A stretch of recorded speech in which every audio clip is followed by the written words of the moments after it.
עוד מעט פסח, ואחריו באופן בלתי נמנע עונת הזיכרון בארצנו הקטנטנה. לקטע הבא קוראים יום הזיכרון בצומת הבנקים, ולמי שלא מכיר את ירושלים אני רק אגיד זה צומת אמיתי בדרום העיר ומבוסס על מקרה אמיתי.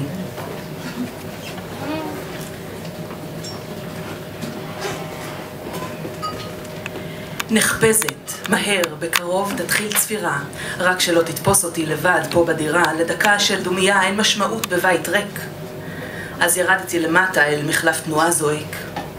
גבי לבנק לאומי פניי לדרך ההומה, לפתע מן הרעש באוזניי נתרוממה. עצרו הנערים בחולצות הלבנות, עצרו האימהות. ילדיהן הרימו ראש, נשאו מבט שואל, רגע חומד, אמא צריכה דקה להתאבל. השומר בבנק ממול קם גם הוא ונעמד, ליד גבר דתי מזוקן, מבט מרוקן. בחור כהה שיער חמק פנימה מהצד, השומר הפזיל עין אך המשיך עוד לעמוד, בליבו חשב, זו הזדמנות פז לפיגוע או לשוד. הנהגים תחת השמש באוויר המלוהט, מבטם סלל בשקט את דרכו אל האספלט, בעוד הרמזור מחליף צבעים, שנית ושלישית הוריק והעדים, המנועים עוד פעמו פלטו עדים.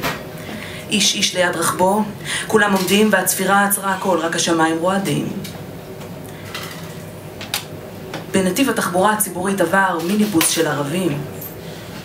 מבעד לחלון הם מביטים ברגש מעורב, הסתייגות וחוסר הבנה וסקרנות וגם חשש טבעי, קצוצים דק יחד לסלט ערבי. נהגם עבר באור אדום, צפר צפירות חדות. אולי כדי להזהיר, אולי כדי ללעוג למצבנו השביר. כולם תמיד בתוך עצמם, בכל מקום, בכל העיר, ורק שהצפירה הזו חופרת באוויר כמו גץ, בוער לשניותיים קשר בהיר. בין הגברת לידי והזקן בתחנה והנהג צוב החולצה שנשען על דלת מכוניתו בדממת הכביש המהיר. כן, אולי בכל זאת יש פה משהו. אולי בכל זאת זה אותו העם ויש איזה ביחד נעלם, נכלם. צליל בודד החל שוקע ויורד והצפירה נמוגה. דלת מכונית נטרקה בכל אטום, בום, עכשיו ממשיכים, לא מצמצנו, לא קרה כלום. אפשר עכשיו לחזור להיות שומר, נהג, זקן, הרי רק במקרה אנחנו פה, כן?